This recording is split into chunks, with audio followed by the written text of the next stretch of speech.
Today we have another skipper in the room, my wife, Irenka. My wife being probably the most aspirational of her achievements, but she has got other ones.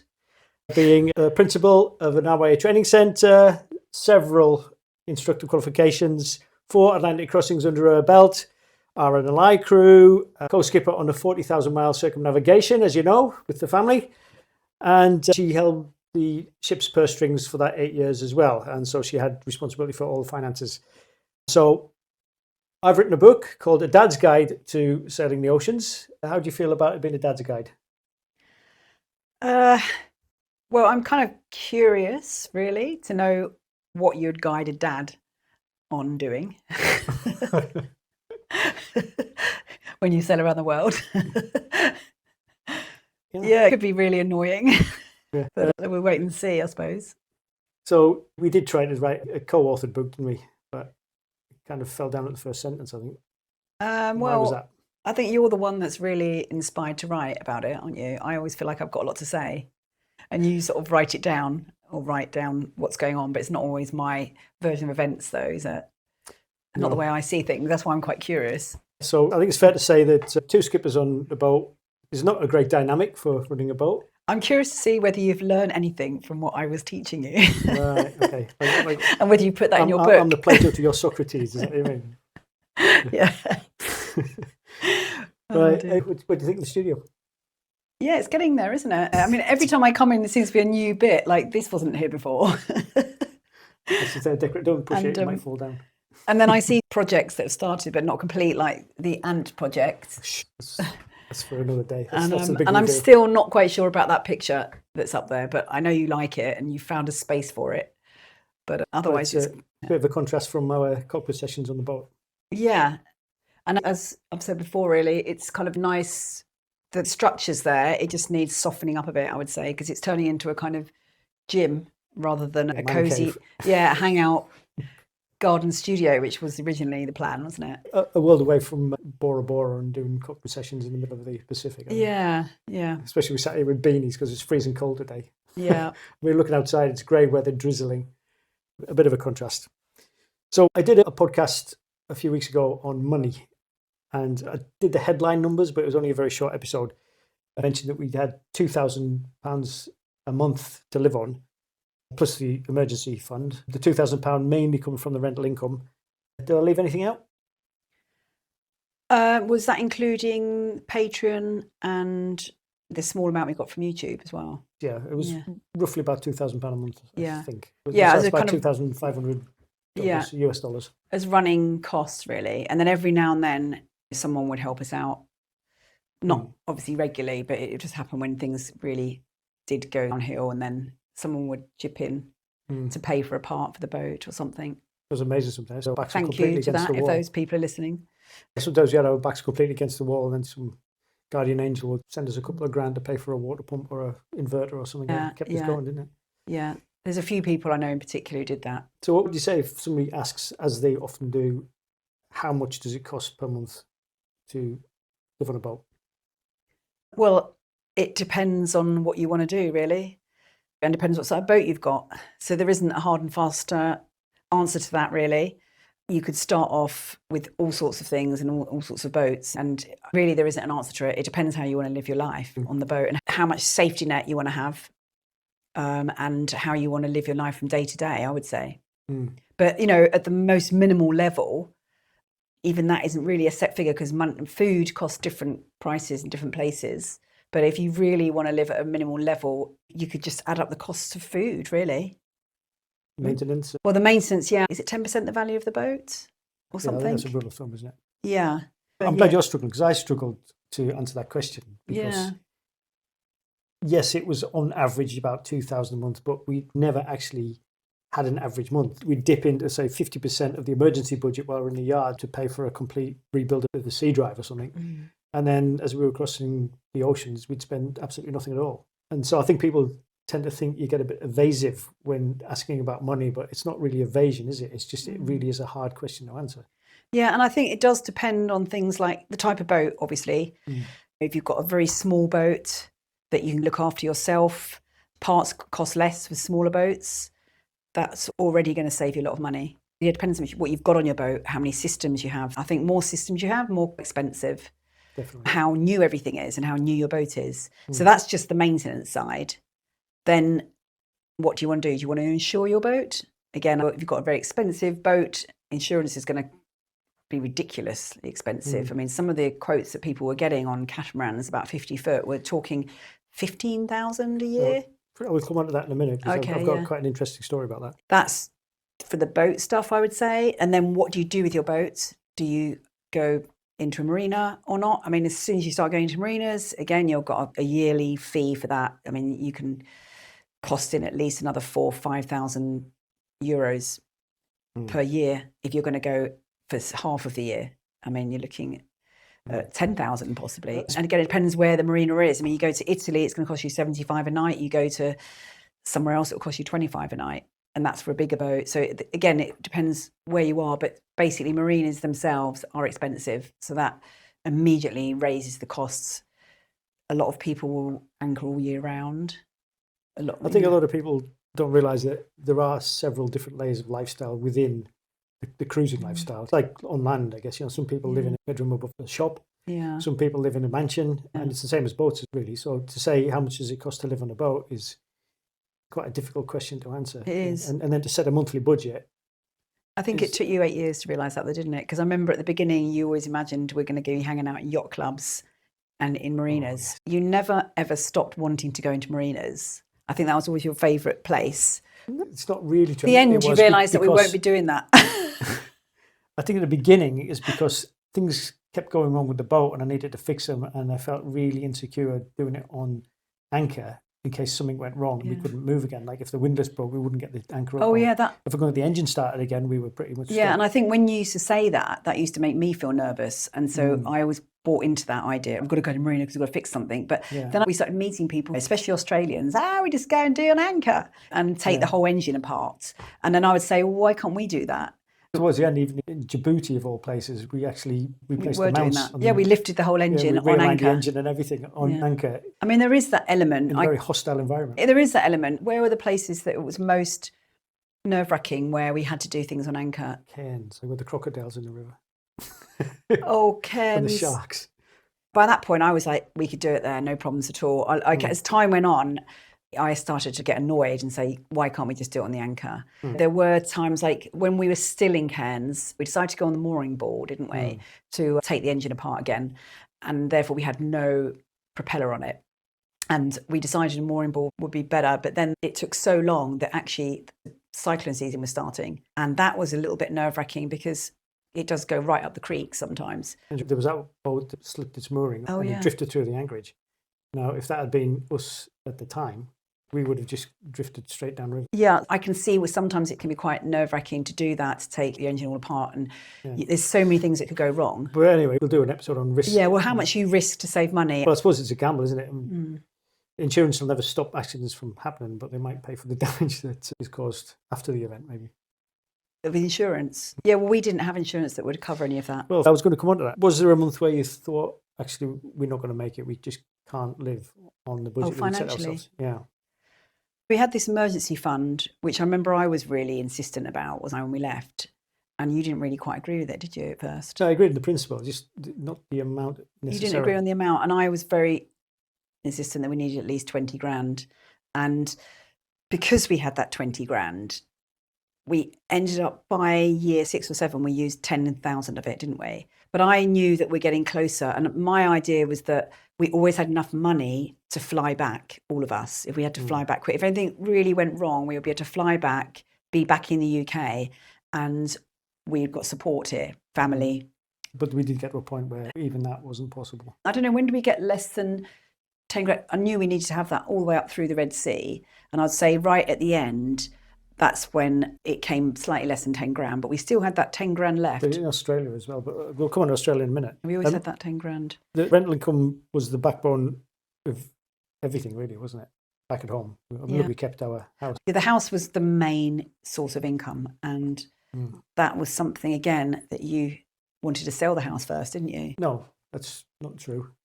You said we should just get rid of the house. Why deal with that? It's too much to look after. No, so let's keep that option open and just look at other options. I mean, there were people that we buddy boated with who had actually sold a house and bought Bitcoin with the money, and we're doing quite well out of it. Bitcoin at the time was actually outpacing the cost of property by a huge margin. So that was a good call. And he didn't have the problems of managing the house from mid-ocean. Well, I feel like I took over that because I did not want to sell the house. To me, it was a really important safety net and investment. And so I managed the house. That was like a job, really. And I knew how important it was because not only had to make sure the mortgage was getting paid, I had to make sure that we were getting money and that the rooms were filled and all the DIY was done as we're going along. And I do remember some bizarre situations in bizarre places, like in Suriname in the middle of Amazon, trying to source new mattresses. And it's just things like that. That happened all the way around. But the thing that really helped was having good friends. I do remember that. In the middle of the jungle, and you were on the IKEA website trying to order mattresses delivered to the Sussex village. Yeah, and it happens all the time, things like that. Yeah, we had some good friends, actually. Really good friends. The first of all, friend, which I'd pay her a little bit, and then it just got too busy for her fixing all things. And so then another good friend who actually, he's a legend, Mo, he needs a mention. Mo needs a mention. He's a legend because he ended up just doing everything out of the goodness of his heart. And he's been there through the whole thing, isn't he? He was there when we had our sailing school. And if it wasn't for him, to be quite honest, it would have been really difficult. But you asked the question of, did I ever think we couldn't do it? If you didn't have Mo, we couldn't have done it because you need someone like him. Everyone needs a Mo.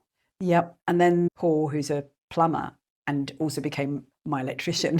It just shows how versatile both people are, because he was a plumber, but then he could do electrician. Well, he lived on a boat, and I knew he was the person. Brickwork as well, if you asked him. Yeah, I knew he was the person that we needed to deal with our house. So he dealt with everything and all that sort of plumbing, electrical side, and even last minute emergency stuff. And he loved what we were doing. And I think they were kind of a little bit invested in what we're doing. And then I had to get a survey once because the walls are all cracking. I often explain why I couldn't be there because we were trying to sail around the world. And this surveyor just came and did a survey and didn't charge either.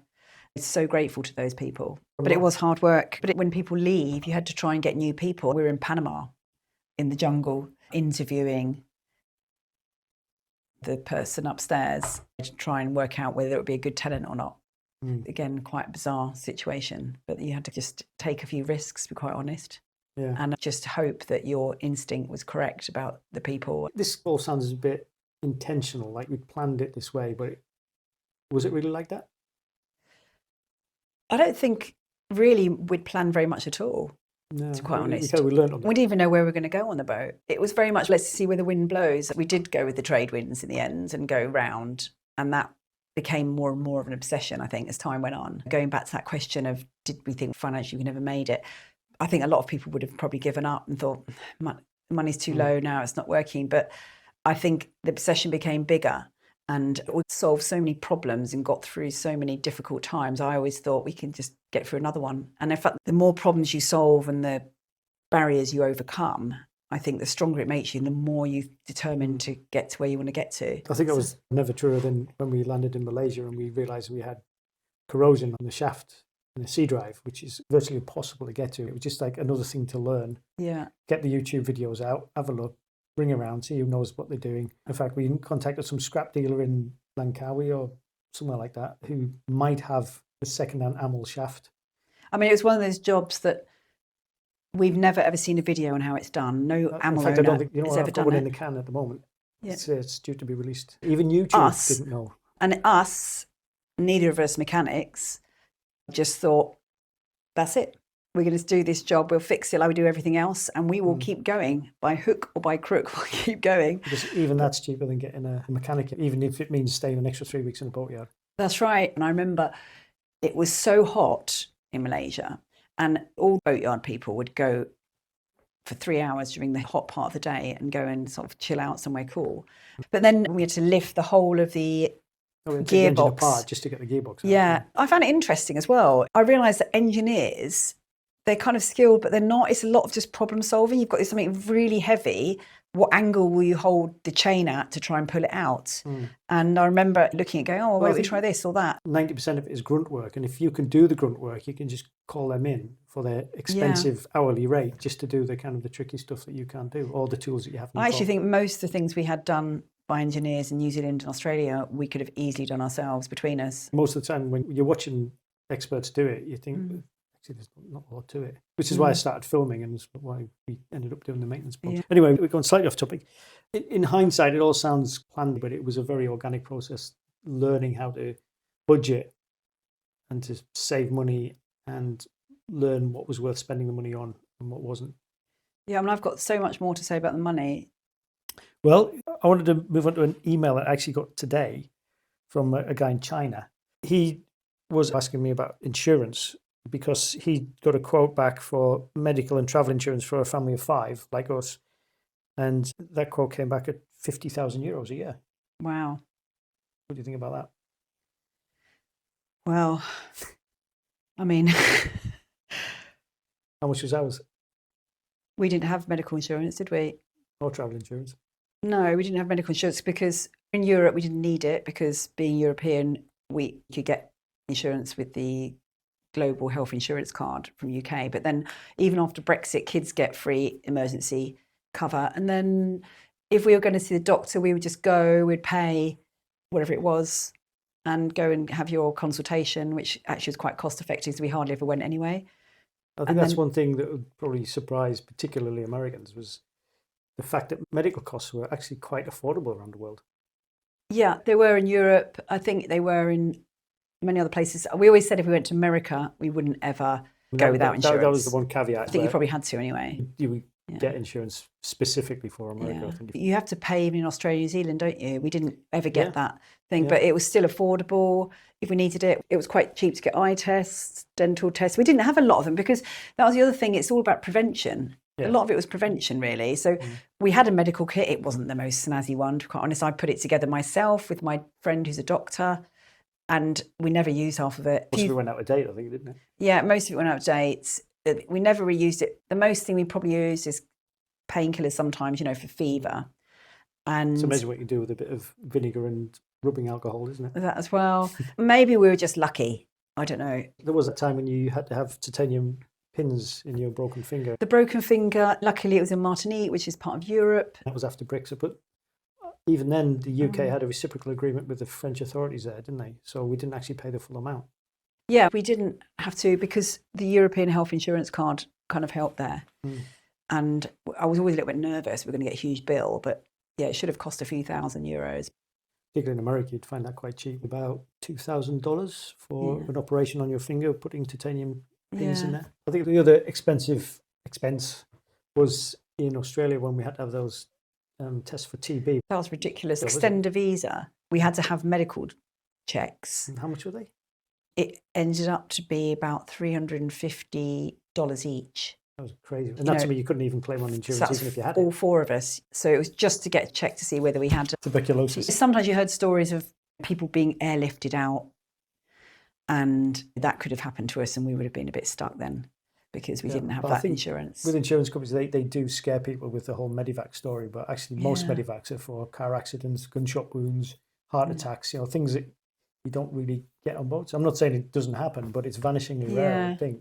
The other thing is in the community of boat people, there's always usually a doctor around. And so when we did have issues, like in Panama, I think Darroch accidentally stabbed Rowan and she had an issue, but there was a paediatrician in the marina and he was really helpful. But you can't just drop that in the conversation and not explain what happened. Yeah, well, it was they were having a fight over a fishing rod or something. It was an accident. Anyway. Just accidents that happened. You didn't go berserk on the boat. No, we even got our vaccinations, our COVID vaccinations in Panama. Actually, I remember cycling into the jungle and the kids all getting vaccinated, queuing up at the school with all the other locals. Yeah, that was a bit scary. You kind of go along with what's going on where you are, don't you? There's usually someone to help. I think that's the main thing. Sometimes I would call up my friends, and again, it was a friend who's a doctor, and she didn't mind if I called her up or messaged them. When I had to take antibiotics sometimes, and I would tell her about the symptoms and she would informally suggest how long I should take them for. And then you kind of got used to administering them in a way. Make sure you finish the course. So usually you do 3 days or 7 days. So what would you say to somebody who's been quoted €50,000 for a year's worth of medical insurance? I think you could easily be frightened into doing that. I think There's so much pressure from society. You take your children and you don't get medical insurance. What if something happened? How irresponsible. And I think that is so much pressure doing that. I mean, if I think about it now, there's probably going to be loads of people commenting on how we were irresponsible. But I think that's because we've forgotten how to be responsible, to be quite honest, for ourselves. We've forgotten how to assess risk as well. Assess risk as well. We think we can eradicate risk from life by insuring ourselves against it. Whereas really you need to manage risk rather than try and avoid it. And children need to learn that. Sometimes I would shout at them, watch out, we don't have insurance, remember? Or there's no hospitals around here and we're not going to get medevaced out of here. So watch out for whatever, crocodiles, sharks. In the Sandblast Islands, Darroch was going for a swim. And usually when a kid goes out of the door, you would say, watch out for the road, don't talk to strangers. And I would say, if you see any sharks, make sure you know what type it is. And if it's a bull shark or tiger shark, get out the water. If it's a reef shark, watch it. And if it's a nurse shark or a woebegone, then fine. Yeah. And it just occurred to me how bizarre that advice, giving it to a kid. Another example, I guess, of managing risk rather than trying to avoid it. And I also think it depends where you come from and how much people go on about that. Because, for example, when we were in Brisbane and we were next to that sailing club, the kids would sail, but they had sharks. Bull sharks as well. Yes, sighted in the river. And they'd always be capsizing as well. Here we'd be shocked that anyone would even do that. But there, it's kind of part of the club information, just to beware, just to be careful of the bull sharks. Yeah, I don't know exactly how you can watch out for bull sharks. No, but it just shows that culturally people can be more scared than other places. Yeah, they've got a different level of risk tolerance, I think, in Australia. Well, you have to. I mean, everything's basically kills you in Australia, even the leaves in the trees. Yeah, you have to have a different level. But, anyway, I just thought you'd be interested in that guy had been quoted. Such a huge amount. I mean, you could buy a boat for that. But the other thing I was thinking as well, just on that, is when we're often at sea for days and days and days and weeks, and the kids go through the day, they're all quiet and relaxed, and then you have dinner, and then they all, I don't know if other kids do that, but they're all really lively after dinner because they've got energy now, and they start mucking about in the cockpit. And I remember I'd get so frustrated and always say to them, look, stop doing that. If you hurt yourself, there's no hospitals around and we haven't got insurance. So can you just take responsibility for what you're doing? And I remember that was a regular thing that I would say. There was one of the occasions that Yewan stumped his toe on the winch and we had to take him to the hospital. That was in Spain, yeah. But even then we couldn't afford to get a taxi. So I remember you carrying him on the shoulders with all the blood streaming out. And we kind of dumped the other kids with another friend's boat. And actually the time I went to the hospital about my finger, we arrived in Martinique and we just calling on the VHF because you have VHF nets and just saying, oh, we've just arrived. We're a family of 5. I've got to go to the hospital. Our kids are aboard. If anyone's not busy, can you just pop by, make sure they're okay? Because I had this operation and came back at the end of the day. The kids had been fed. Someone had taken them to the beach. It was just, it was an amazing community. I was talking to a journalist from The Lonely Planet, and one of the things that she was amazed at, that there is a community out there. Because I think a lot of people, when you say you're going to sail around the world, you think you're going to be isolated in the middle of the ocean with nobody else around. But actually there is a community of people sailing around the world who are so resilient and resourceful that if anything happens, they just rally around like total strangers. And then suddenly they'll just appear out of nowhere and help. That's sort of dealing with it when it's already happened. And also the prevention. For example, we buddied with one boat for quite a while and we always remained within 3 miles of each other, even when we were on the open ocean. It's always within 3 miles. Another boat, we would remain within 5 miles. And so if anything terrible happened, you've got some support there. They might have other medicine. They might have a different method of contacting help. They might have more skills. So I think in conclusion, when people ask about medical and travel insurance, we travelled with none. 0, and we were fine. We might have been lucky, but many other people did the same thing. And I think it's one of those barriers to entry to this lifestyle because people look at those insurance quotes and just think, I can't afford it. But actually, most people can't afford it and most people don't have it. It's more like, are you willing to take the risk and the responsibility? Yeah. Say a couple came to you tomorrow, family, 3 kids. What's the thing that they would most need to hear concerning money, would you say? If they were on a budget then, I think before you even start going, you have to change your whole way of living, really. Depending on what your way of living is.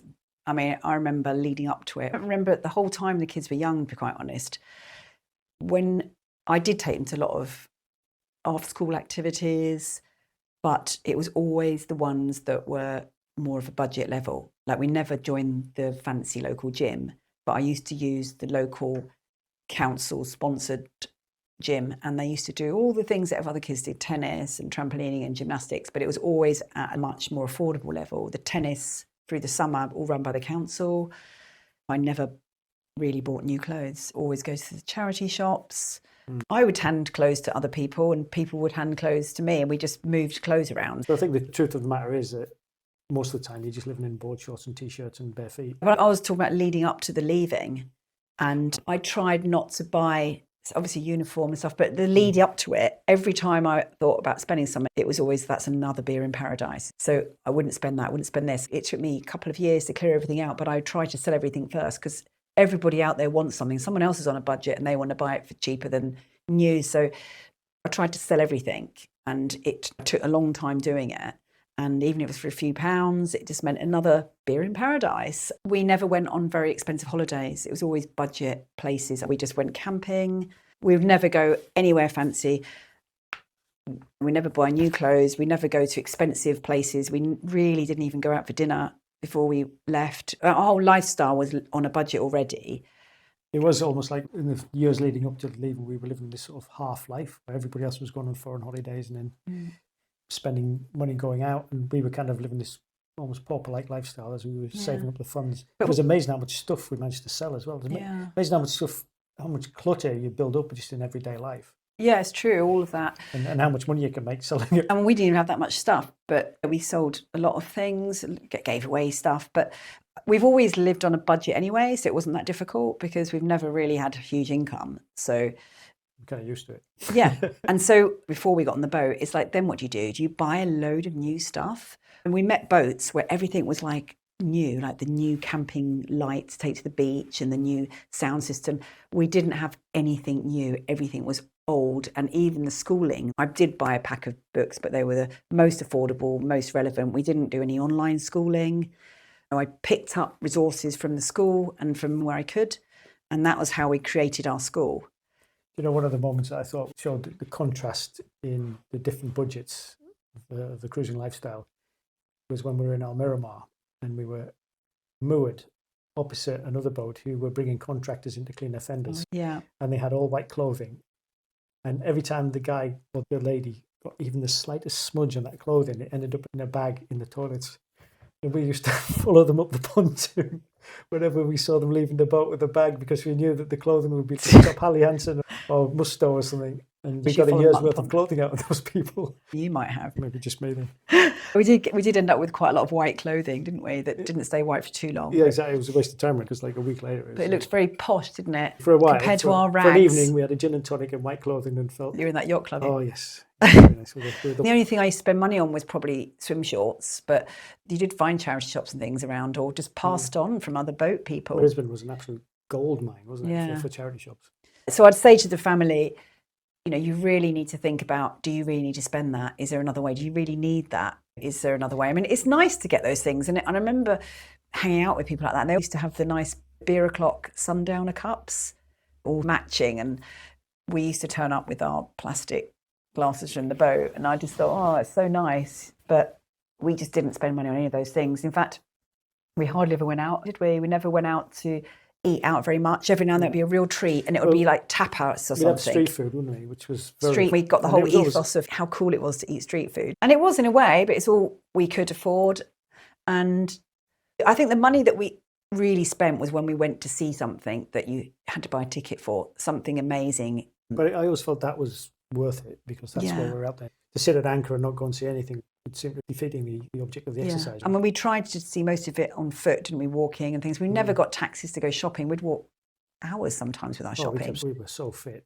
Yeah, so... Walking up and down mountains with packs full of food. Yeah, so we did spend money seeing sites of importance, didn't we? And some trips. And we did go to places like the Galapagos, where a lot of people said it's too expensive. And we just thought, you know what, we're never coming back here. It's definitely a once-in-a-lifetime opportunity, that. And that amazing trip up into the rainforest in Suriname, which was quite expensive again.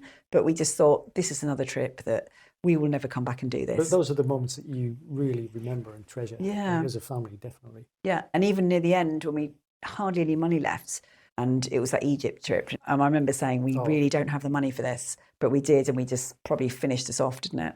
Yeah, I would say that was one of those rare occasions where I thought that was a waste of money. I mean, the balloon trip, that was fantastic, but the rest of it was just horrible. Yeah, a lot of it was kind of expensive, but it wasn't just about that. It was about doing it with our buddy friends, because we experienced something with them together. We did a tour of the McDonald's of Egypt, which pleased you no end. Our American friends, we'd shared an experience going through the Red Sea that we'll never experience anyone. It brought us so close that was really one of the main reasons why I thought, let's just do it. Let's do the trips. We could be with them and do it with them and have those memories, And again, I think, grateful to our patrons, because that was the kind of money that funded those trips. But other than that, it was always on a budget. And you used to hate that, didn't you? There were times when I thought I really wanted to experience something of the food culture of the place, and that would mean going out. And I thought we kind of missed out on a lot of that.